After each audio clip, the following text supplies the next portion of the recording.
Assalamualaikum warahmatullahi wabarakatuh. Halo, apa kabar teman-teman? Ketemu lagi bersama dengan saya dari Iswanto di Inspiring Channel ini. Dan di video kali ini saya kembali akan menghadirkan satu sosok yang menurut saya itu bisa memberikan inspirasi buat kita, terutama di inspirasi usaha atau bisnis.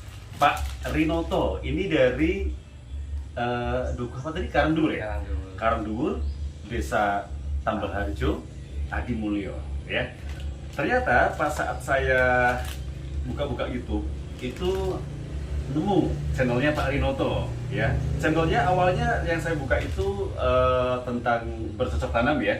Tapi setelah saya kontak Pak Rinoto, kemudian Pak Rinoto menyampaikan ada satu channel lagi yaitu tentang popcorn, ya.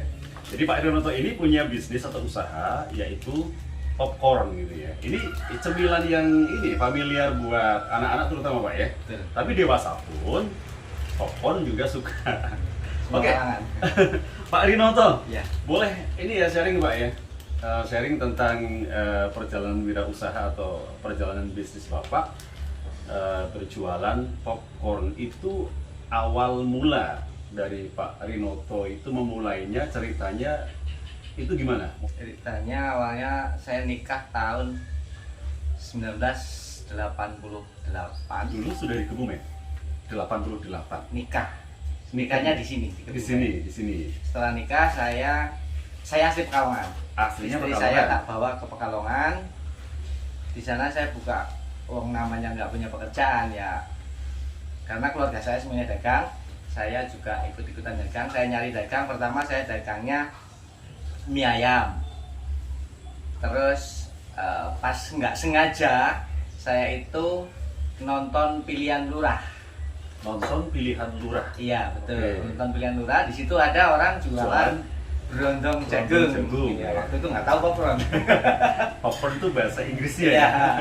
Ada orang jualan berondong jagung. Wah kayaknya ini kok bagus. Penampilannya juga menarik, pakai etalase, gerobaknya rapi, kayaknya juga makanannya unik, terus berkelas lah menurut saya. Akhirnya saya tanya-tanya teman saya yang dia juga jualan di tempat-tempat hiburan. Terus akhirnya dia kontak-kontak temannya, ternyata ada teman dia yang tadinya jualan popcorn, terus dia ganti jualan, akhirnya mesinnya nganggur. Nah, mesin bekasnya itu saya beli. Pada saat pertama jualan popcorn itu responnya kurang bagus. Jadi Sempat menyerah Pak.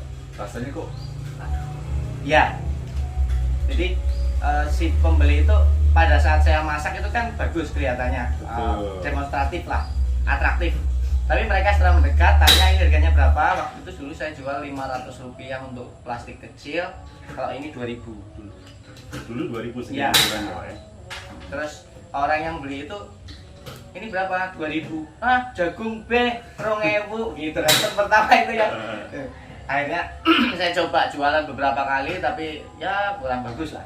Akhirnya saya menyerah sampai saya mesin ini saya geletakkan 6 bulan.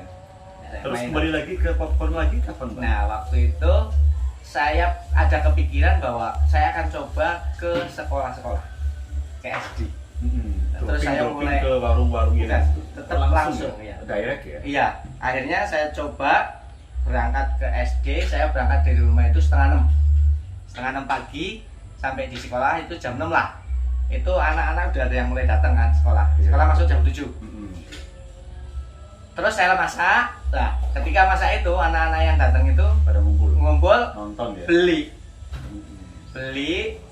Ternyata setelah dirasakan enakan, pada waktu itu Rp500, seplastik itu Rp500. Atau mungkin masak pada saat itu menjadi sebuah taktik Pak ya, biar Iya. orang tuh tertarik, penasaran Betul, gitu ya. betul.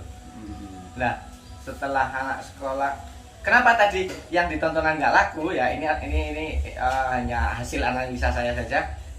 Pada saat ditontonan, anak itu nggak megang uang, yang megang uang orang tuanya. Ketika mau beli, keputusan di orang tua ya. keputusan di orang tua. Beda dengan di sekolah. Di sekolah itu anak punya uang, Nonton, kepingin beli. Nah, di situ. dia bisa punya keputusan sendiri. Iya. Setelah beli dimakan ternyata enak, sampai ada yang beli 2 kali, 3 kali. Habis itu udah lancar, setiap hari saya ke sekolah. Pagi sekali sebelum anak masuk, istirahat jam 9 dan seterusnya. Nah, setelah saya keliling di sekolah dapat mungkin 3 bulan, akhirnya saya memutuskan untuk kembali lagi terjun ke masyarakat. Jadi setelah saya jualan di sekolah sampai jam 12, sore-sore ada hiburan, saya berani ke hiburan. Karena Pak, saya tahu anak itu tadi sudah beli popcorn dan mereka suka. Nah, sejak saat itu alhamdulillah lancar saya jualan popcorn. Berarti dari katakanlah dari tahun 90 sampai 2020 ini Pak ya? Iya, sempat berhenti. Oh, Berhenti karena ada kegiatan lain. Kalau dulu kan Bapak langsung ya? Direct ya. Kamu sekarang udah kayak waktunya mungkin sudah tersita untuk kegiatan yang lain. Mungkin lebih memilih membuka peluang untuk orang yang membeli grosiran di sini. Ya. Kenapa saya senangnya jual langsung? Karena keuntungannya sangat besar. Bisa 300%, 400%. Ini harganya berapa Pak ini Pak kayak gini? Kalau sekarang ini 7.000. 7.000. Kalau dulu berarti 2.000. modalnya bisa berapa nih Pak? Modalnya ya paling 2.000 mungkin. 2.000 ya? Iya. Oke. Ketika menemukan market yang pas, maka keuntungan yang didapatkan bisa sampai 300% Pak ya? Bahkan bisa lebih. Ya. Oke, dari pengalaman Pak Rinoto Pak, marketplace dalam artian tempat-tempat yang punya potensi besar untuk volume penjualannya tinggi di mana saja Pak? Tempat-tempat yang potensi bagus untuk jualan popcorn itu di sekolah, pasar, tempat wisata, terus acara-acara kabupaten ya, misalnya ada karnaval lah, apalah gitu yang gede-gede, itu potensinya sangat bagus. Dan bagaimana kita mengupayakan popcorn ini supaya menjadi kebiasaan orang memilih itu popcorn.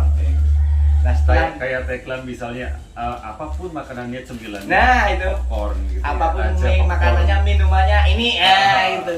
Nah, terus setelah menjadi kebiasaan, akan kita tingkatkan lagi, push bagaimana cara kita membuat produk ini, popcorn ini menjadi budaya. Jadi orang itu ketika beli ya pikirannya Popcorn. hanya ada ini gitu ya. Terus ini apa yang di belakang tuh Pak? Ya, ini teman-teman ini kebetulan produksi alatnya. Produksi alat ya. Alat untuk membuat popcorn. Ya bisa dibilang mesin lah, katanya kalau mesin itulah sesuatu yang bisa membantu pekerjaan manusia adalah disebut mesin. Ya mungkin ini juga bisa disebut mesin popcorn. Ini mesin dipakai sendiri atau gimana Pak ceritanya Pak? Ya kebetulan ada teman-teman yang kepingin ikut jualan popcorn dan akhirnya ya kita buatkan mesinnya. Oh iya. Iya. Oke. Jadi kalau awalnya itu hanya sebagai pemasar ini Pak ya? Ya, betul. Tapi sekarang sudah ada yang lain yang itu juga tidak kalah Pak ya? Sebenarnya itu nggak sengaja, saya jualan alat popcorn itu nggak sengaja. Ketika saya jualan popcorn di tempat keramaian kayak wayang, ketoprak, kan laris.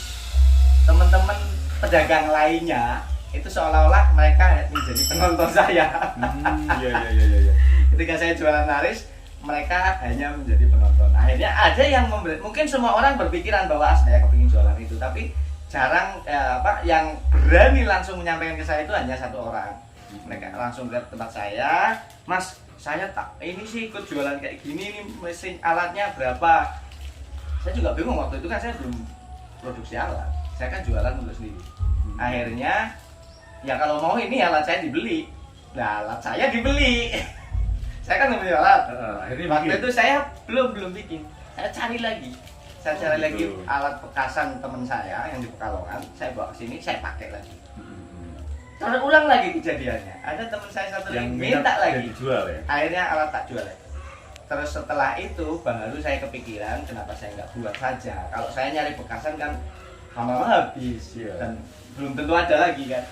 Akhirnya saya mencoba buat